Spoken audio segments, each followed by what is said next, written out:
Մենք լավ հասկանում ենք, որ եկեղեցին պատերազմ չի կրվել, եկեղեցին հրահանգներ չի տվել, դիվանագիտություն չի վարել, այսինքն ու նայելով այս մարդուն որպես կիսա բռնապետ, իսկ բռնապետները երբ որ չեն կարողանում ներքին հարցերը լուծել, միշտ թշնամի են ման գալիս։ Հիմա այս մարդը արտաքին թշնամի չի կարողանում գտնել, քանի որ արտաքին թշնամիների կամակատարն է մեր, նա պետք է ներքին թշնամի գտնի եւ ամենա 3 հիմնական ճյուղ ունի ազգը, մշակույթը,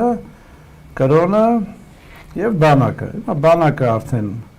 կազմաքանդել են, մշակույթ գոյություն չունի, որ ես նայում եմ երեխաների գրքերը, այդ գրողների այսօրվա գրածները մի խայտարակ վիճակ, մնացել է կրոնը, որ մեր ազգին հիմնովի քանդեն։